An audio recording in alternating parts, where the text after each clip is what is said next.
Hello दोस्तों, कैसे हो आप लोग। आज मैं आप लोगों को करबक के जितने भी वीवीआई यानी इम्पोर्टेंट ऑब्जेक्टिव है सबको बताने जा रहा हूं, तो हमारे साथ लास्ट तक बने रहें।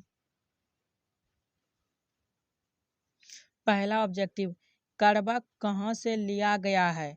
Option number A Akhiri Kalam, option B Akhravat, option C Madhumalti, option D Padmavat. जो करबक कहाँ से लिया गया है, पद्मावत से लिया गया। ऑप्शन डी हमारा सही उत्तर हो जाएगा। दूसरा ऑब्जेक्टिव, करबक के रचयिता कौन है, यानी करबक के रचनाकार कौन है। यहाँ पे रचयिता होगा option A Surdas, option B Kabirdas, option C Jayasi, option D Tulsidas. जो करबक के रचयिता यानी रचनाकार कौन है, करबक के रचनाकार मलिक मोहम्मद जायसी जी हैं। ऑप्शन सी हमारा सही उत्तर हो जाएगा। तीसरा ऑब्जेक्टिव, जायसी रचित पद्मावती की भाषा क्या, यानी पद्मावत जायसी द्वारा रचित पद्मावत की भाषा क्या है।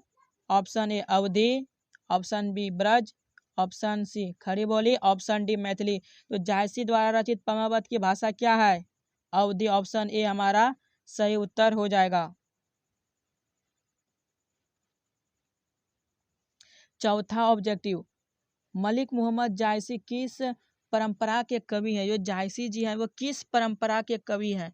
ऑप्शन नंबर ए सगुन कृष्ण भक्ति परंपरा, ऑप्शन नंबर बी स्वगुण कृष्ण राम भक्ति परंपरा, ऑप्शन सी प्रेम ख्यानात्मक काव्य परंपरा, ऑप्शन डी संस्कृति काव्य परंपरा। जायसी जो है किस परंपरा के कवि हैं, प्रेम ख्यानात्मक काव्य परंपरा के कवि हैं। ऑप्शन नंबर सी हमारा सही हो जाएगा।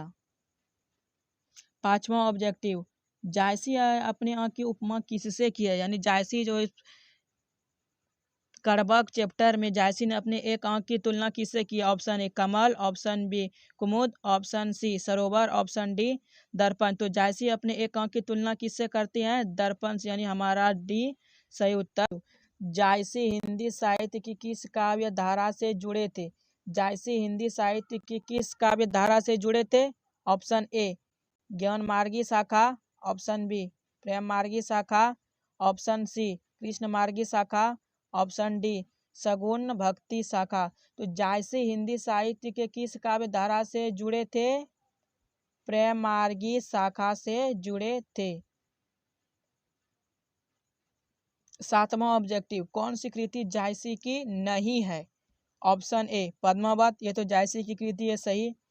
अखरावट, ये भी जायसी की कृति है। ऑप्शन सी आखिरी कलम, ये भी क्या है, जायसी की कृति है। लेकिन जो मृगावती है ये किसकी कृति है, तुलसीदास की कृति है, तुलसीदास की कृति है। ये हमारा क्या उत्तर यही होगा कि नहीं है, तो मृगावती जो है जायसी की रचना या कृति नहीं है। ऑब्जेक्टिव नंबर 8, पद्मावत किसकी रचना है। तो पद्मावत किसकी रचना है, मलिक मोहम्मद जायसी की रचना है। ऑब्जेक्टिव नंबर 9, मलिक मोहम्मद जायसी जो कवि थे किस प्रकार के कवि थे। ऑप्शन ए दुख के पीर कवि, ऑप्शन यहाँ पे बी होगा, ऑप्शन बी कृष्ण प्रेम के, ऑप्शन सी अष्ट छाप के, ऑप्शन नंबर डी प्रेम के पीर कवि। तो मलिक मोहम्मद जायसी जी थे प्रेम के पीर कवि थे। ऑप्शन डी हमारा सही हो जाएगा। ऑब्जेक्टिव नंबर 10, मलिक मोहम्मद जायसी की कौन सी रचना यानी कविता कौन सी है। तो मलिक मोहम्मद जायसी ने क्या लिखा है, यहाँ तो आपको ऊपर में दिख रहा है करबक। 11वां ऑब्जेक्टिव, जायसी का जन्म किस प्रदेश में हुआ था। जायसी का जन्म जायस कब्र अमेठी कहाँ पे है, जो कि उत्तर प्रदेश में है, वहीं पे उसका जन्म हुआ था। कब हुआ था इसका जन्म, 1492 ईस्वी के आसपास इसका जन्म हुआ था। इसकी मृत्यु 1548 ईस्वी के आसपास में हुआ था, यह हुई थी। 12वां ऑब्जेक्टिव, जायसी किस तरह के कवि हैं। ऑप्शन ए भक्त कवि, ऑप्शन बी सूफी कवि, ऑप्शन सी श्रृंगारिक कवि, ऑप्शन डी इनमें से कोई नहीं। तो जायसी किस प्रकार के कवि हैं, जायसी जी सूफी कवि हैं। ऑप्शन बी हमारा सही हो जाएगा उत्तर। 13 नंबर ऑब्जेक्टिव, जायसी के पिता का नाम क्या है? Option A Sheikh Mohammad, option B Sheikh Mamrez, option C Sheikh Parvez, option D इनमें से कोई नहीं। तो जायसी के पिता का नाम क्या है? शेख ममरेज। ऑप्शन बी हमारा सही उत्तर हो जाएगा। जायसी थे, निम्नलिखित में से जायसी क्या थे? ऑप्शन ए धलवान, पहलवान, फकीर, इनमें से कोई नहीं। तो जायसी जी क्या थे? फकीर थे। ऑप्शन सी हमारा सही उत्तर हो जाएगा। 15 नंबर ऑब्जेक्टिव, जायसी के काव्य का मुख्य रस क्या है? जायसी के काव्य जो लिखे हैं कविता, उसका मुख्य रस क्या है? ऑप्शन ए वात्सल्य रस, ऑप्शन बी श्रृंगार रस, ऑप्शन सी वीर रस, ऑप्शन डी इनमें से कोई नहीं। तो जायसी के काव्य का मुख्य रस क्या है? श्रृंगार रस। ऑप्शन बी हमारा सही हो जाएगा, सही उत्तर। ऑब्जेक्टिव नंबर 16, जायसी ने रत्नसेन तथा पद्मावती की कथा को किस प्रकार जोड़ा है? ऑप्शन ए प्रेम द्वारा, भक्ति द्वारा, रक्त रूप लय द्वारा, इनमें से कोई नहीं। तो जायसी ने रत्नसेन और पद्मावती की कथा को किसके द्वारा जोड़ा है?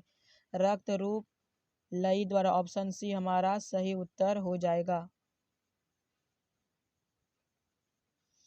17 नंबर ऑब्जेक्टिव, जायसी ने मतलब जायसी होगा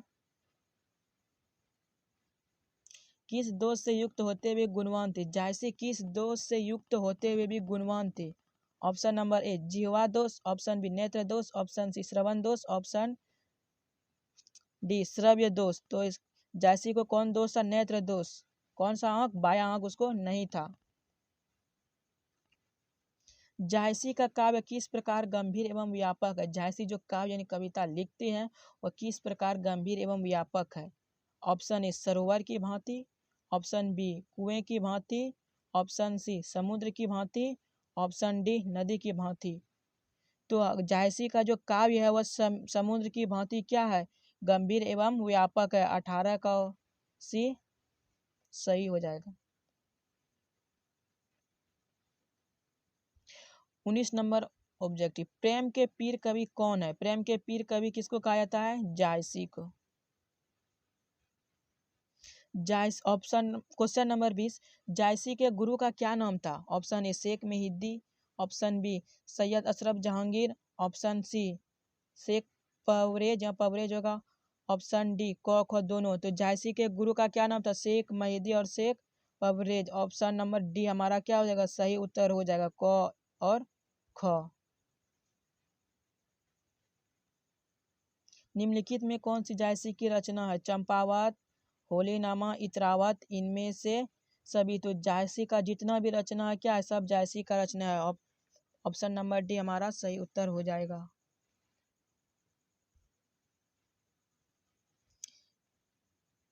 यह क्लास आपको किस प्रकार लगा? कुछ समझ में आया कि नहीं? कमेंट करके हमें ज़रूर बताएं।